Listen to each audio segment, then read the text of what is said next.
It was good, man. It's your boy GSECAPONE, man. Smash that like and subscribe button. And shout out to the Wi-Files. This video right here is about alien bases on the moon.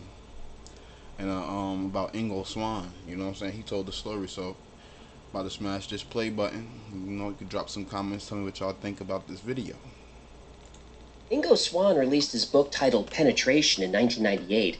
He claimed to be a psychic who was employed by the CIA to remote view the dark side of the moon. Penetration. Specifically, to look for alien presence. It sounded like science fiction, but in 2006, when the CIA started releasing documents on the Stargate project, Swann's participation in the program was confirmed. When Swann was asked about the existence of extraterrestrials, he said not only were they already here, but they are building something on the far side of the moon. And, according to Swann, these aliens aren't friendly. Let's find out why.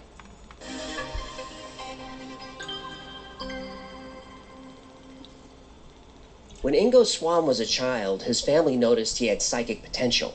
When he got older, he wanted to explore this talent, so he began volunteering for experiments in ESP. At first, researchers tested Swann to see if he could influence plants with mental activity, or alter the temperature of an environment using his mind. And Swann was successful enough that more and more scientists became interested in him. But it was a few years later where Ingo Swann would find his specialty. In the early 1970s, Swann was part of a study for the American Society of Psychical Research, and this study involved Swann sitting in a chair and attempting to project his consciousness into sealed boxes, which contained symbols that Swann would try to read. During one experiment, he was asked to see what he saw inside of a box, and Swann said he saw nothing, just darkness. The researcher was disappointed and said, "Oh, that's too bad, let's try something else." Swann said, "No, I see darkness because the light bulb inside the box is burnt out." The researcher was puzzled. He walked over to the box, opened it, and sure enough, the light was out, and a star was born.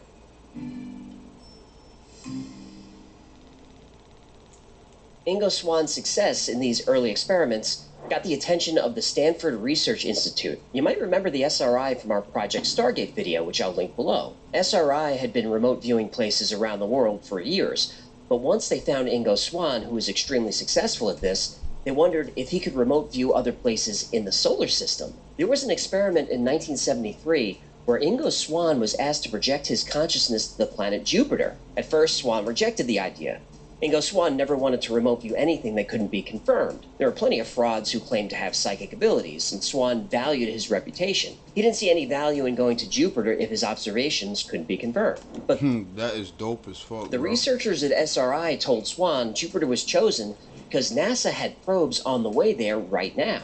So Swann agreed, and he made a lot of observations about Jupiter that the Pioneer probes soon confirmed. He saw a hydrogen mantle, rotating storms like cyclones. He mentioned high infrared readings, the colors of the clouds, and ice crystals in the atmosphere. The probes confirmed all of this? They did. Skeptics...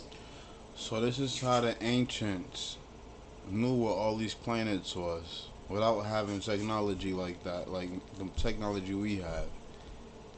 Even though they say it was far advanced, but I mean, you don't see no machines. All you see is stones and shit like that, so... We'll say all these observations could be deduced, like, of course, Jupiter has violent storms, we can see them. Same with the color of clouds, infrared, and atmospheric ice crystals. Even if we can't see this stuff, we can deduce that they're there. But Swann saw something else, something new. He said he saw a ring around Jupiter, just like Saturn's ring. But Jupiter's ring, according to Swann, was much smaller than Saturn's and closer to the planet. He said it was made up of dust and tiny asteroids. This was not something we could see from Earth, or even assume was there. Did the probes see the ring?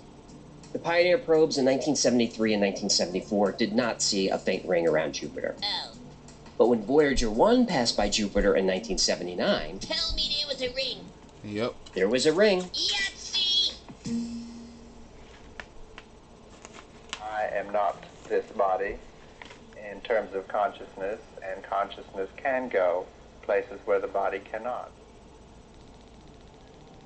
Ingo Swann was so accurate as a remote viewer that people began to take notice. Specifically, United States government. Of course. In March I'd have 1975, tried to remote Ingo view Swann heaven. received a call at 3 in the morning. You heard me, He was Sam? told to go to Washington and visit the Museum of Natural History. There he should stand near the elephant in the central rotunda at noon. So he does. And right on schedule, a military-looking man approaches him and hands him a card. It reads, "Do not speak or ask questions. This is for our safety as well as yours. Please follow me." He's led to a car and seated next to another military-looking man, and in his book he calls these guys the twins. And twin number 2 hands him another card. It reads, "Please do not speak. We need to search you for listening devices." They do, and he's handed one final card. "We would like your help on a project suited to your talent. Are you comfortable in a helicopter?" Well, Swann takes a long moment, finally nods. The twins take the cards from Ingo Swann's hand, then a bag is placed over his head, and the car speeds away.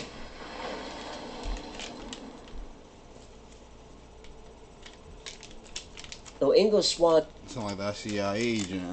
What's her name? He did that shit to Franklin. Put that bag over his head. Then you just seen Franklin in that damn basement or whatever. CIA agent wanted to make a deal with him. Had to take that deal to get free. couldn't see, he felt that he was driven around in circles. Eventually, he's led Yeah, and Snowfall. from the car where he hears a helicopter spinning up. His face still shrouded, he's buckled in and flown to a location in or near Washington, D.C. When the helicopter lands, Swann is led to a quiet building and then into an elevator. The doors open and the bag is finally removed. Swann blinks his eyes, adjusting to the light.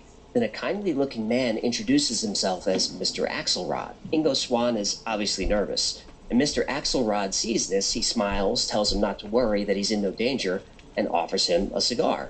Swann gladly takes one. It's his brand. The men go to an office, sit and enjoy a cigar where Mr. Axelrod makes a proposal. Axelrod says he represents a group who would like Swann to participate in a remote viewing project. For his effort, he would be paid $1,000 a day in cash, which in today's money is over $6,000 a day. Inflation, huh? Yep. Are we gonna talk about the Federal Reserve and what a scam it is? Not in this video. Audit the Fed! Okay, settle down.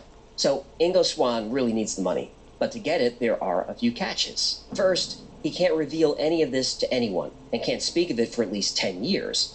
The other catch is for the next few days, Swann isn't to leave the facility.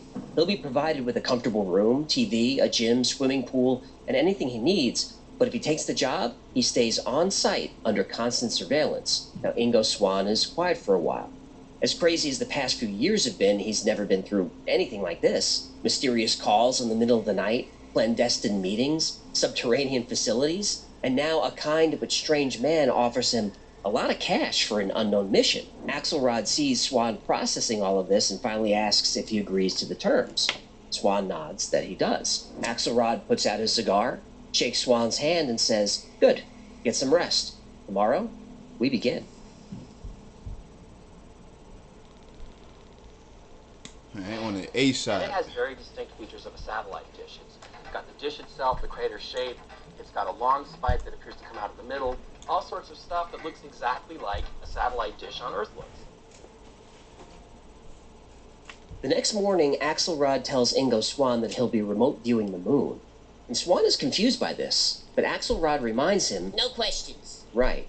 And Swann is given a list of coordinates and goes through them one by one. Some locations, he doesn't see anything, but others he was able to view large cliffs, see craters, dunes of white powder, all the things you'd expect to see on the moon. Finally, Swann comes across something interesting and confusing. He describes seeing tracks on the surface, tracks that seem to have been made by tractors or some kind of machinery. He sees patterns that look like they were made by wind, even though the moon has no atmosphere. Supposedly. Swann gets the sense that there is atmosphere there. Then Swann moves into a crater which is filled with a green haze. Something is generating light, and Swann notes that the light is diffused. And diffused light isn't possible on the moon. Bro. You need That an is atmosphere to crazy, scatter the bro. light. It is an atmosphere on the Light. So if it's not the atmosphere, what is it? He moves closer to the light. Swann sees something that looks like an airfield.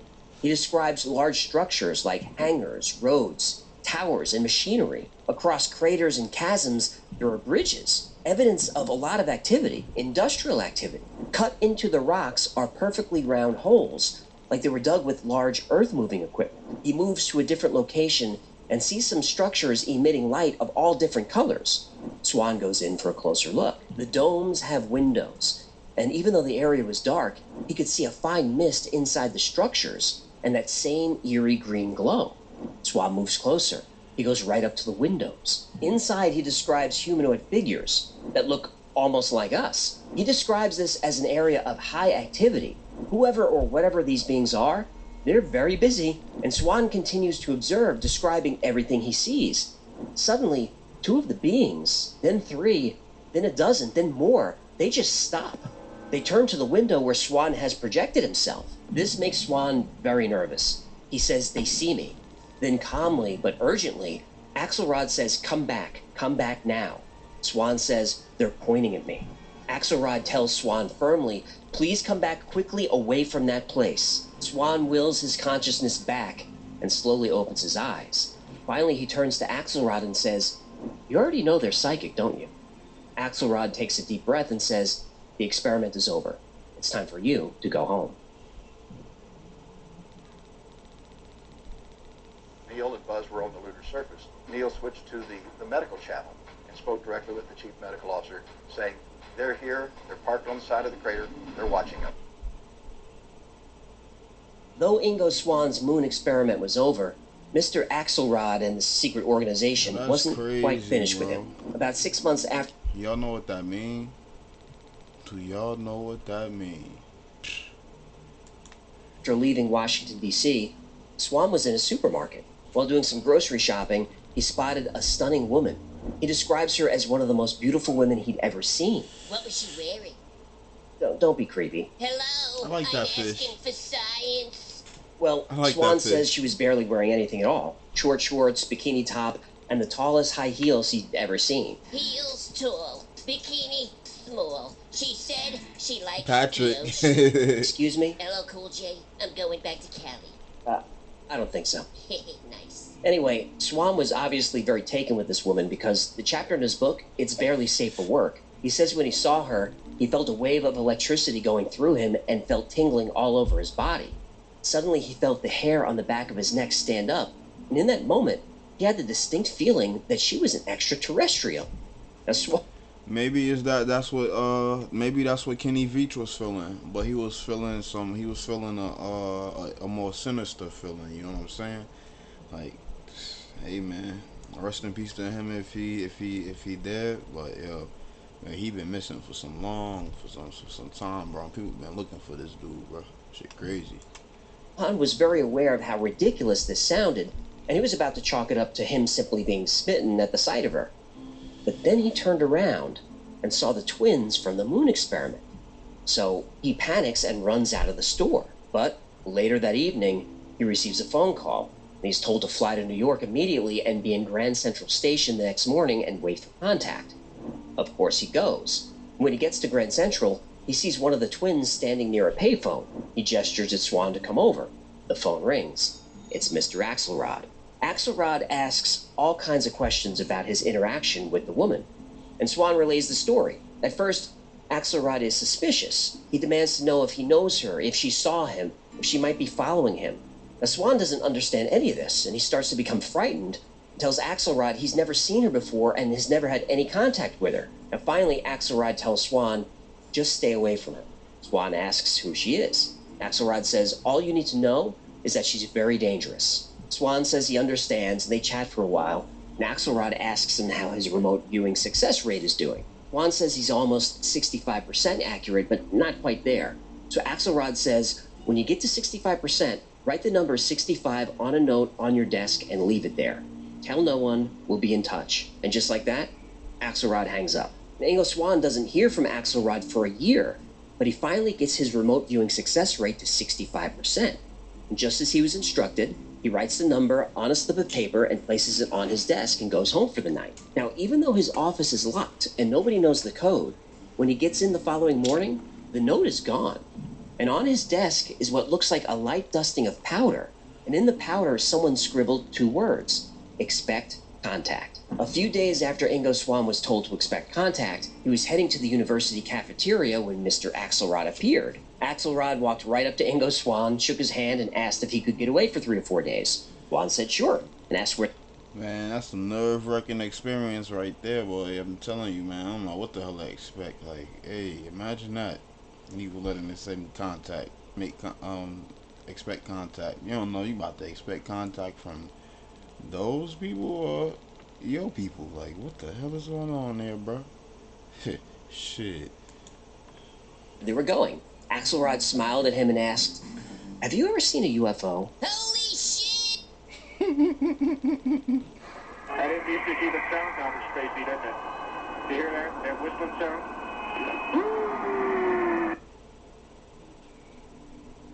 The private jet landed a few hours later. Ingo Swann wasn't told where they were, but they had been flying due north for hours, so he assumed this was Alaska. It was the middle of the night and very dark and desolate. Mr. Axelrod, the twins, and Ingo Swann then climbed into an unmarked van. Swann was given a thermalized jumpsuit and asked to remove everything metal. They drove 2 hours through winding mountain roads before stopping under a group of pine trees. Axelrod said that it's very important that we're as quiet as possible. It's a 45-minute hike to their destination, and they can't talk or make any noise whatsoever. Swann nodded in agreement, and they ventured out into the wilderness. The twins were wearing what Swann thought to be night vision goggles because he could barely see a few feet in front of him. In fact, during some parts of the hike, he had to be led by the arm so he wouldn't fall into a creek or a hole or stumble over unsteady ground. They finally arrived at the edge of a lake, and Swann asked what he was supposed to do. Axelrod whispered that he should just observe and observe in complete silence, and also to be as still as possible. Axelrod said they detect heat, noise, and motion like mad. Swann's eyes went wide, and he mouthed the word, "They?" Axelrod just brought his finger to his lips as if to say, "Shh." So, the four men sat in silence for a long while until one of the twins made some kind of hand gesture. Axelrod said, "It's begun." At first, Swann didn't see anything, just a fog coming off the lake. But slowly the fog began to change. Swann said the fog was emitting light, at first neon blue, which slowly changed to what he called angry purple. The fog started getting thicker and thicker, and then up from the lake, a triangle-shaped craft emerged. It was about 90 feet wide and emitted a pulsing hum.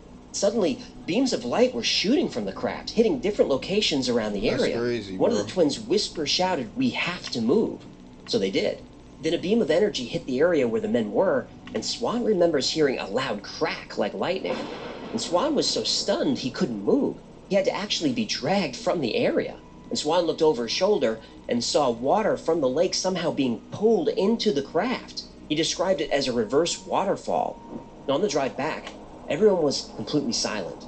Swann just stared out the window, trying to absorb everything he just saw, piece it together. When the van arrived at the airport, the sun was starting to come up. Swann said, "I finally know what's going on." Axelrod said, "Go on." Swann said confidently, "This was an unmanned drone." And Axelrod, like always, never confirmed or rejected Swann's ideas. He simply asked Swann to continue. Swann said, "It's a resupply mission. They're mining the moon and they need our water." Axelrod smiled at this. He didn't agree, but he didn't disagree either. Axelrod shook Swann's hand, thanked him, and gestured toward a waiting plane. Ingo Swann would be flying back alone. And he never saw Axelrod or the twins ever again.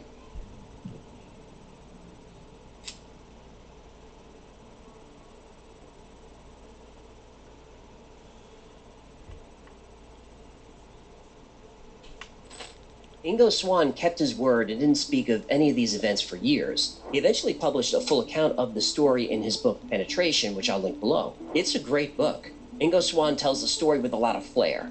So if you're interested in stories like this, it's a must-read. But Oh, here we go. how much of this story is true? I hate this part. I know, but we have to do it. Yeah, I know. So let's break down Ingo Swann's story into its parts and see if we can figure out what really happened. We've got the Jupiter mission, the moon mission, the extraterrestrial woman, and the UFO encounter. So let's start with the woman in the supermarket. Ingo Swann felt that this woman was an alien. He thought that maybe an alien or android made to look like an attractive woman was following him. Now this was the chapter that was most difficult for me to believe. So we didn't see a sexy E.T.? I think he saw the woman, but she was probably human. He was under surveillance by the twins, who we now know to be CIA operatives. I think the most logical explanation is that she was a Soviet spy. Honey pot. Yeah, I think so. This was the 1970s, and during this time, the United States and Soviet Union were in the middle of what you might call a psychic arms race. We know this from CIA records. We also know that the US was full of Soviet spies. Next, the UFO encounter. This was another tough one for me. It was just a very tidy story. Mr. Axelrod knew exactly where it would appear, how it operated, what it would be doing. I mean, if he wanted Swann to confirm something about the craft, I think he could have done that remotely. I mean, if Ingo Swann could put his consciousness on Jupiter, he could certainly go to Alaska. And in his book, Swann describes light rays shooting from the UFO that actually destroyed pine trees and even killed animals. I think this is something that could be confirmed pretty easily, but there's no follow-up on it. Now, as for Jupiter, subsequent observations and probes to the planet confirmed a lot of what Ingo Swann said, and his discovery of Jupiter's rings is really a compelling story. We'd never seen those before, and they were confirmed by Voyager in 1979 and photographed by the New Horizons mission in 2007. Finally, the moon. And this is where things get really strange.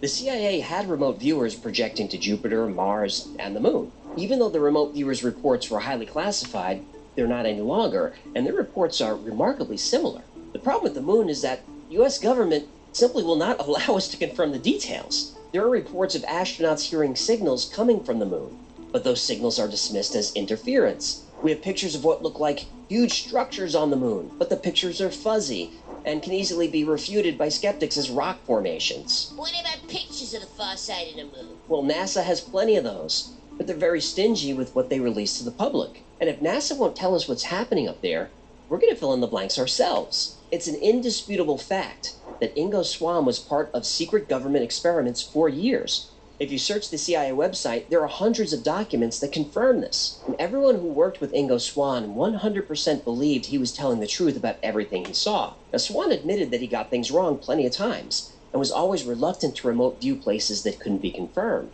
So, I don't think he's a liar or a fraud or a hoaxer, but did he really see the things he described? Only you can answer that. If you don't believe in remote viewing, then the answer is easy. No, none of this could be real. These are just stories created by someone with an incredible imagination. But if you do believe in remote viewing, as the US government certainly does, then Ingo Swann might have revealed the most important discovery of humankind, that we are not alone. He not lying, man. There's no point in a lie like that, man. Look, bro. They got proof that he could do this shit. They ain't gonna contact him for no reason. The best stories are the ones that make you reevaluate everything you've been taught, that make you question every truth you've come to believe. The story of Ingo Swann is one of these. Now, after researching Ingo Swann, I'm left with more questions than answers. But if enough of us keep asking these questions, one day, maybe hundreds of years from now, or maybe tomorrow, we'll finally learn the truth. And the truth, whether fantastic or mundane, that's all we want. Shout out to the Waffle House for this, man. Tell me what y'all think about Ingo Swann, man, and his story and all his work. You feel me? Tell me you think this real, not you think you think he was able to really do that? You know what I'm saying? You think ESP is real with the psychic abilities and stuff? So yeah, let me know in the comments, man. Tell me what y'all think about this video and Ingo Swann. Smash that like and subscribe button, man. I'm out till we drop another one. Gang gang. Tongue twisted. See, look, I stay tongue twisted. I think I need a class for that. But yeah, I'm out.